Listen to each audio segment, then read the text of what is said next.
J'ai l'intention de me lancer dans une histoire du cinéma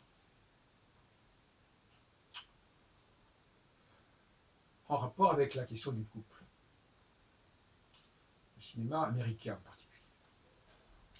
Le cinéma américain est un cinéma, et je l'ai dit ce soir à la Cinémathèque lors d'un débat,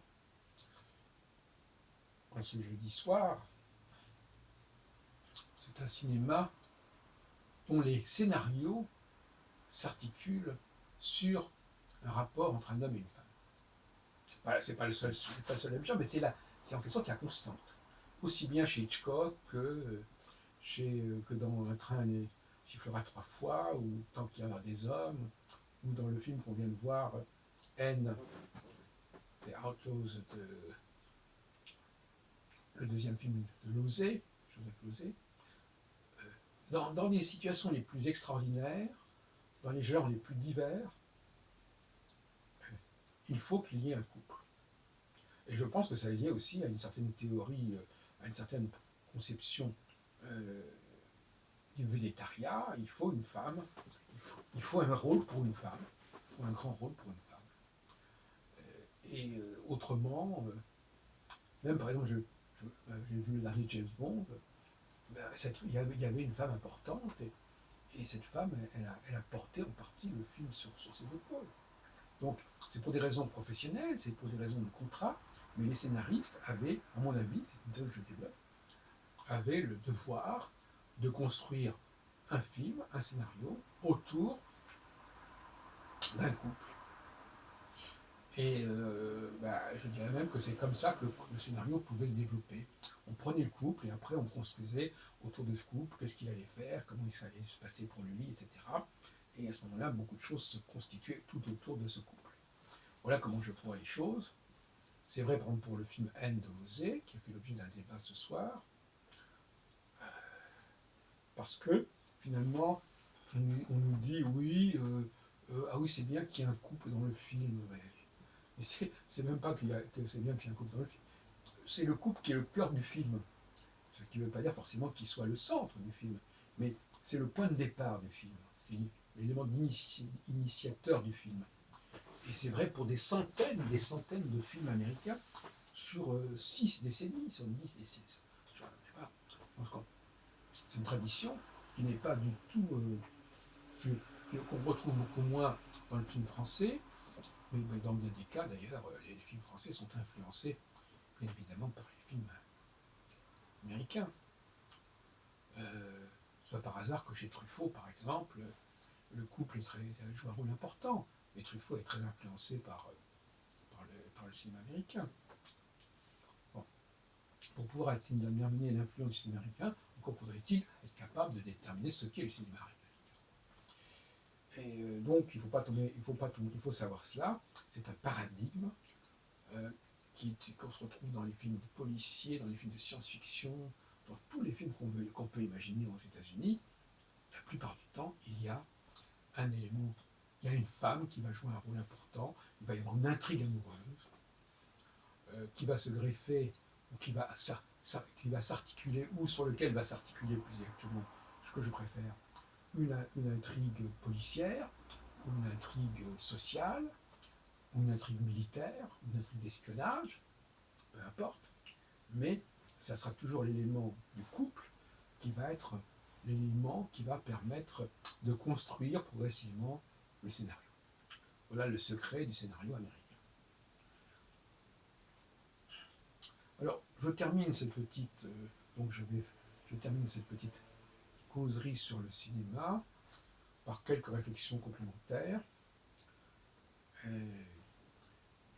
Par exemple, au Forum des images, on a vu avant-hier deux films de Chabrol, deux films de Chabrol qui étaient séparés d'une trentaine d'années, Que la bête meurt et Merci pour le chocolat. Et ce qui est intéressant, c'est que dans La bête meurt, il y a un scénario linéaire, c'est-à-dire qu'il y a à part la première minute où il y a l'enfant qui est écrasé, à partir de là, ça ne se commence même pas au générique, c'est avant le générique, et à partir de là, on a un fil directeur avec un personnage central qui est joué par André Dussolier et qu'on retrouve à chaque image du film, du début jusqu'à la fin. Sauf effectivement les 2 premières minutes. Ils sont extrêmement brefs. C'est même pas 2 minutes. Et en revanche, pour Merci pour le chocolat, il s'agit au contraire d'un phénomène binaire. On voit deux histoires différentes qui coexistent en quelque sorte pour se rencontrer, pour converger à un moment donné du film. Mais là, on a bien 2 plans différents, c'est-à-dire 2 actrices différentes, 2 comédiennes. D'un côté, Isabelle Huppert qui se marie, on la voit se marier avec Jacques Dutronc. Et de l'autre côté, on a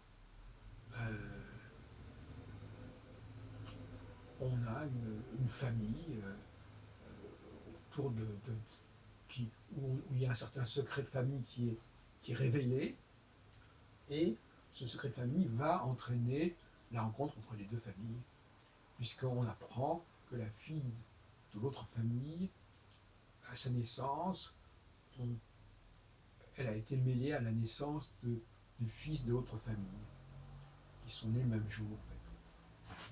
Mais on a quand même 2 intrigues différentes, mais qui convergent. Alors, je veux dire par là que le cinéma français a souvent été très linéaire. Il n'y a pas de saut, on ne passe pas d'un truc à un autre. C'est un seul et même personnage. Et donc c'est un petit peu primaire comme conception du montage. Des gens comme Claude Lelouch ont cassé cette primarité en prenant sous l'influence américaine, je ne sais pas. C'est-à-dire qu'effectivement, à partir de là, le récit est en morceaux, le récit est éclaté, il y a des situations parallèles qui se conjuguent, et ça demande de la part du spectateur une intelligence, une attention bien plus grande. Et d'humeur générale, d'ailleurs, le spectateur américain n'est pas traité comme un enfant qu'il faut prendre par la main, mais il est laissé un petit peu en face du film, et c'est à lui de suivre les péripéties, les sauts, les changements, les parallèles, etc. Donc le spectateur américain est plus intelligent que le spectateur français, mais comme les films américains sont vus dans le monde entier, on peut se demander s'ils sont vraiment bien compris. Alors, je terminerai aussi sur une autre petite chose amusante. On est un peu dans la sociologie de l'Amérique ici, au niveau de la chanson américaine. La chanson américaine, il y a un mot-clé dans la chanson américaine, c'est you. You, you, you. C'est-à-dire, on s'adresse à quelqu'un, on lui parle. Tu es ceci, tu es cela. Et c'est une sorte de tic de la chanson américaine depuis des décennies, et qu'on trouve dans le jazz aussi bien que dans les variétés classiques. C'est-à-dire que le chanteur s'adresse à quelqu'un, donc il fait couple quelque part. Or, cette pratique n'est pas spécialement avérée dans la chanson française. Dans la chanson française, on est plutôt dans le jeu. Dans les chansons. Alors, c'est amusant parce que cette chanson du You, souvent, elle prend la forme d'un sermon. On pourrait penser que ça fait penser un peu au Negro Spiritual. C'est le sermon, on donne souvent des leçons de morale, on fait des menaces, on dit tu es ceci, tu es comme cela, tu as fait ceci, tu as fait cela. Voilà quelques réflexions que je porte à votre connaissance.